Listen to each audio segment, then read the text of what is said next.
around. You can hear it on 102.7 WMOM, Hot Country Hits 99.9, as well as your smart devices like your Amazon Alexa, your Google Home. We're streaming it at WMOM.FM and HotCountryHits.com.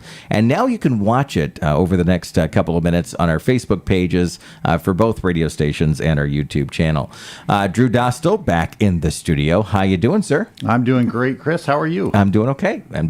And first of all, the gala event. I was at Sticks later on that evening, and I saw some of the individuals that were at the gala coming into Sticks later on that evening, and it certainly looked, and from the photos and the videos, like an amazing event last weekend, right? It was a great event, as usual.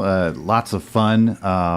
We had a great band that really kept playing. People demanded more and more songs from them, so it was really just a very entertaining evening. Do you dance at all? When I start dancing, I usually have to go home. My wife says that means I've drank too much. I'm not much of a dancer. There you go. I'm the same boat for sure.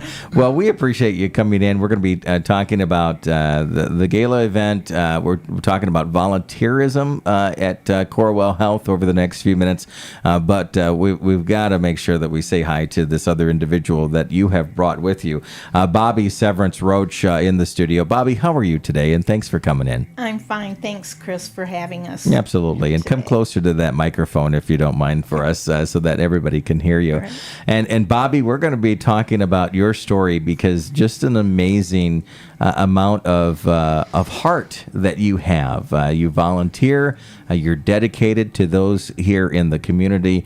You recently received the benefit, reaping the rewards from that, and just some of your thoughts about receiving the Justus and Paulina Stearns Legacy Award. So, do you mind talking about a little bit over the next few minutes with us on that? Not at all. All right, we'll chat with you on that. Let's talk, Drew. Before we talk to Bobbie, let's talk a little bit about the event itself, what it's about, so that we can kind of lay the foundation here, and how Corewell Health really looks to highlighting individuals like Bobbie. Yeah, thanks, Chris. That's a great way to lead in. The foundation, for those who don't know, at Corewell Health, Ludington Hospital, and Gerber as well. Neither one of them they're affiliated with the hospital, but they're not hospital entities. They're separate. And the money that gets spent usually goes towards programs to build things. Sometimes it's to build a particular piece of structure, but a lot of times it's to run programs. This year, we were collecting money for behavioral health in the schools, particularly Mason County Central, where we have a program that we started a little over a year ago that's been very successful and used by several people. So it was a great opportunity for the community to come together and offer up their resources to help us to bring great care right there into the schools where it's needed. Mm-hmm. And that is and I know we've talked a little bit about that in the past with the telehealth, and that's a part of our lives now, from the school level, even from those that are not in school. You know, I was talking with somebody, I think it was in the Baldwin area, that actually kind of pieced it all together for me, and she was saying that she got a call from the school. But the school was already working with the telehealth, side of that. And she literally said, instead of me having to rush down there and take my child out of school, I could focus on work. I could, be able to have the school handle the situation with their child. And we're seeing that that's a big part of that parent, school, and child relationship, right? That's absolutely right. We know that in today's economy, a lot of people have folks who are working, parents that both have to work outside of the home, or if there's a single parent, they have jobs that they go to, and really hard to break away and run for things sometimes. So being able to bring care right to where it's needed the most without having to figure out a way to get someone a ride to a provider, find time for them to, have a hole in their schedule where they can fit somebody in. This way, it's all available at the fingertips, and the school counselors and the school nurses and all of the staff really know how to help jump in and take care of people.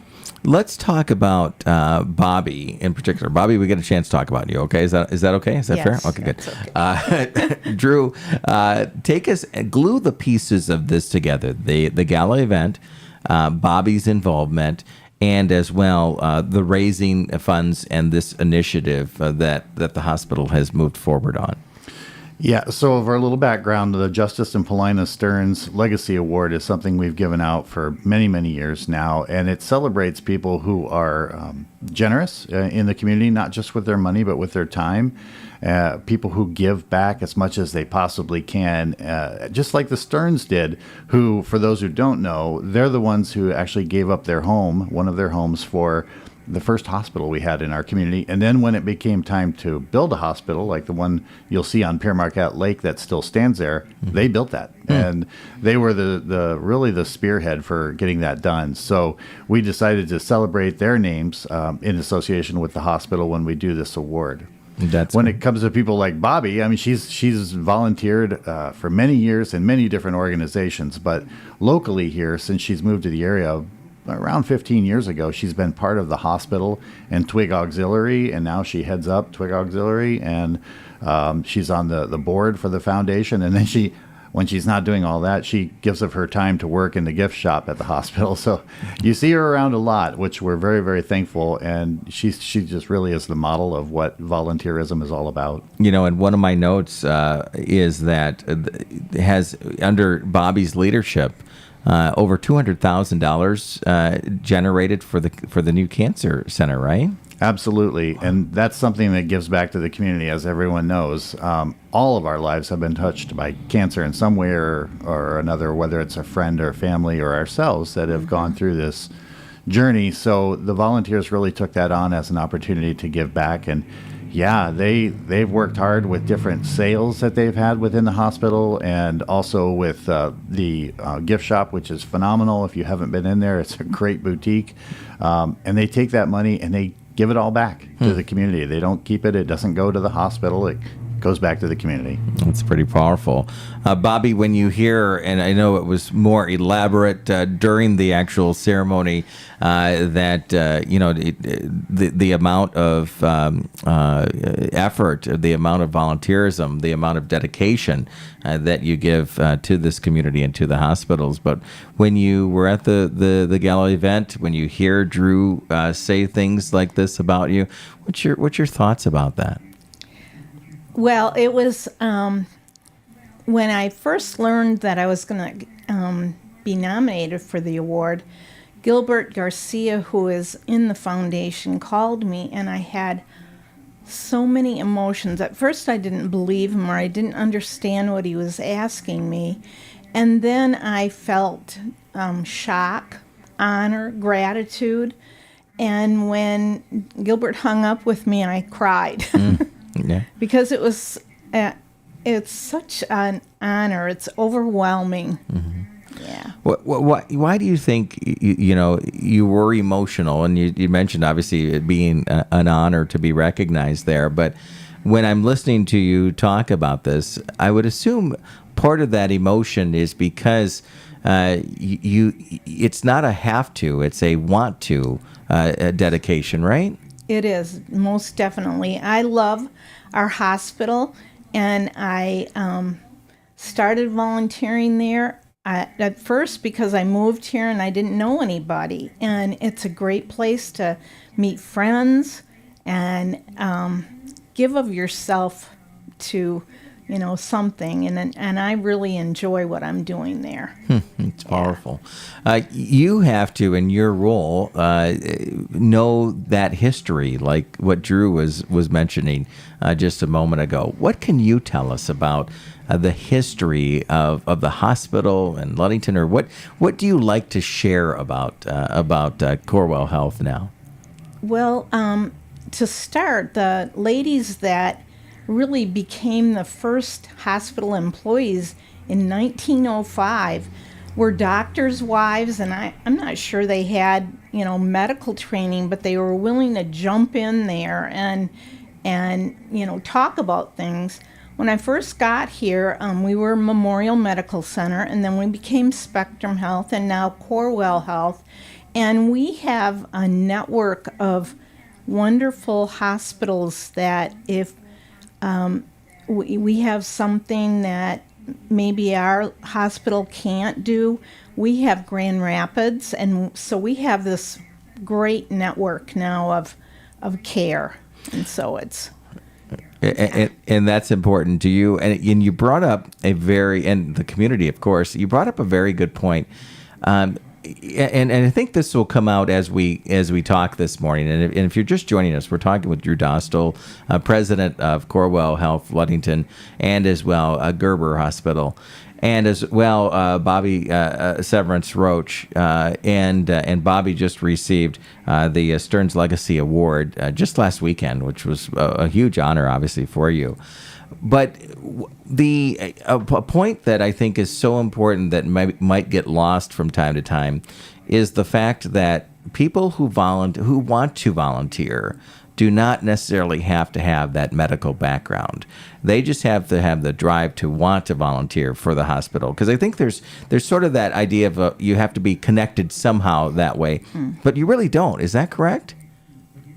No, I mean, I don't have any medical training. I just enjoyed. I started out in the lab, and then I moved into the gift shop. I also belong to TWIG, which is an auxiliary to the hospital, and it stands for Together We Inspire Generosity, and we select projects, and that's what our hospital board, our volunteer board, does also. Once we get our patient cancer assistance fund paid off, which I'm hoping will be next year, we pledged $250,000 back to the hospital to fund that. Then we'll select something else that we want to work towards. Do you think you'll ever just say, I'm done? What do you think? No. Okay. Well, that's pretty dedicated. We have volunteers. We recently had a 92-year-old woman volunteer who delivered mail throughout the hospital. So I have a little ways to go for that. I think that's great. Drew, when you hear Bobbie talk about this, the dedication, she's not getting paid for this. The volunteer, it's volunteering. It's being able to say, hey, I've got time to do this. From the president's standpoint of Corewell Health Ludington, what does that mean to you in your department? Well, I think that most of the volunteers know that I have a big heart for them anyway. I love them. They do so much for us. It's amazing to me how many hours they'll give to the hospital. There are many people who have thousands and thousands of hours that they've donated. And if you were to ascribe a dollar figure to that, first of all, which you can't, even if you thought, oh gosh, let's put minimum wage on that, that's a lot of money. I mean, it's unreal how much they donate to the economy of the hospital, if you want to call it that, to help us make sure that we're achieving our mission of providing great care to our community. Mm-hmm. And so they're really part of that team. And being as they give of their time, they come with no agenda. They're coming in because they want to be there, and we know that about them. And that's just an amazing thing. It's always incredible to me that people will have yes, we have a lot of retirees, but we also have people who have jobs that volunteer on top of it. Yeah. It's amazing to me how many hours they give up, which we all know that when you retire, that's when you really get busy in life anyway. Absolutely. But that would speak to our volunteers. Yeah. And Bobbie, let's talk a little bit about how, in your opinion, now that you've received that award, I would assume that baton, that energy is to recognize somebody else next year, to be able to help somebody else fill those shoes and be up on stage and get the hugs and get the photos and all of that. What do you think? What do you think people in the community can do to and not necessarily, because we always say, we don't do this to be recognized in this way. Mm-hmm. It's just nice to, for that to be a surprise. But what do you think the community can do?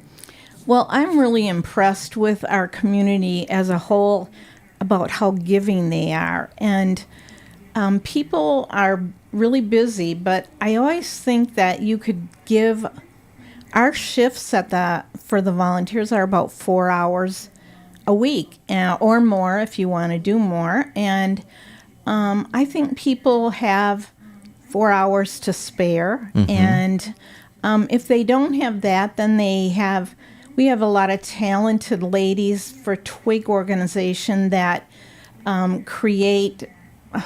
We have weavers, they sew pillows, aprons, we have home decor, we have a sweet shop at our bazaars. So it's, time, talent, and treasure that people have to offer. And not necessarily at the hospital, but find something you're passionate about and go for it. And there's the support. If somebody is, I'm not sure where to start. I'm not sure what that role would be for that person. I would assume there's that sit down conversation and say, you know what, let's see where the best fit for you is, because you want people to enjoy, especially if they're retirees, if they are working another job and want to add this. Have you had some of those conversations with potential volunteers in the past, and what is that like, if you don't mind sharing? Well, often at the gift shop, people will come in and they are very interested in, volunteering and hearing about it. And some of them are interested that we get a 20% discount. And so there's a lot of different motivation there. But yes, we have a lot of conversations about some opportunities. There's not just working at the gift shop, but we have patient access, people who help people with wheelchairs and wayfinders, and we have people back in the surgical area that kind of greet people and make sure that family needs are taken care of. We stock shelves in the emergency room, so there's a lot of different places to get involved there. What about the need? Is there, in any area, there's always a need. But I think Drew and I were talking about this in the past, is that we certainly could use volunteers, but what's the reality right now? Are you burdened a little bit? I say that not in too much of a negative way, because there's an enjoyment of being a part of this, but is there holes to be filled when it comes to these organizations? Most definitely. In fact, when I leave here, I'm going to open the gift shop today, because we're low on people, and then we have a lot of people that leave for the winter, and so we have to fill all those places. And the volunteers who stay always, do a little bit more just to keep things up and running. So, okay. All right. Yeah. Well, how can they reach out to you? What's that first step?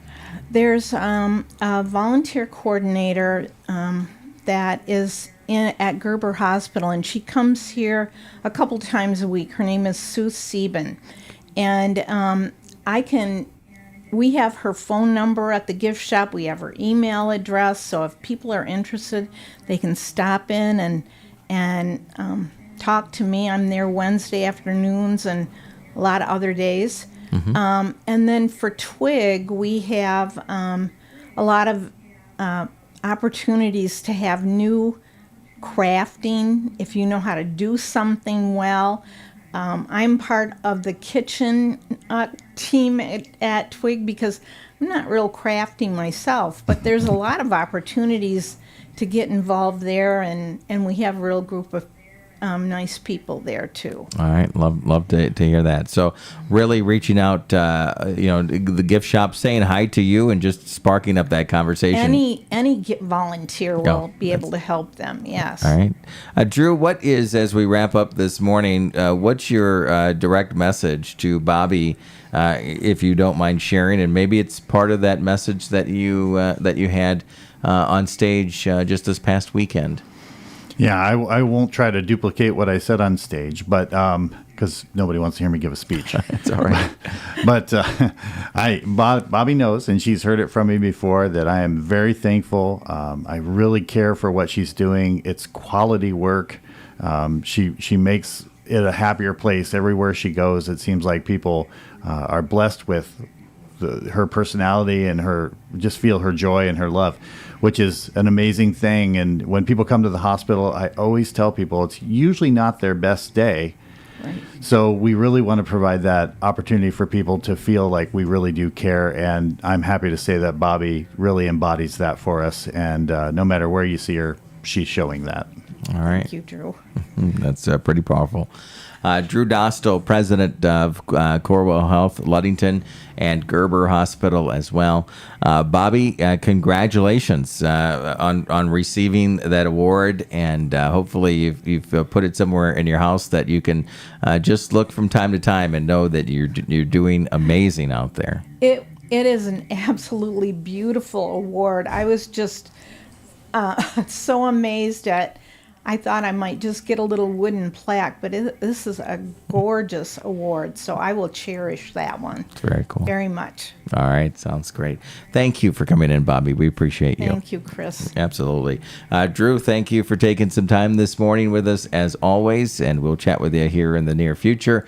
And for anybody out there that missed this segment or even some of the photos and videos, make sure you check that out. I know I saw it up at the Foundation page and as well, Corewell Health, just in general, just to follow them on their social media channels.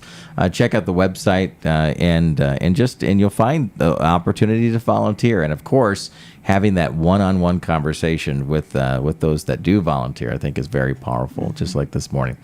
Drew, thanks for coming in this morning. Thanks, Chris, and thanks everybody for listening. Absolutely. It is 9 o'clock on the dot. We've got a break for news and weather, so stand by, the two of you, if you don't mind, just for a second. We'll send both stations to the news and weather, and we'll kick off the 9 o'clock hour in just a matter of moments here on Hot Country Hits 99.9 and 102.7 WMOM. Stick around. News and weather coming your way right now. Thanks for making us number one. I'm proud to be awarded the Small Business of the Year.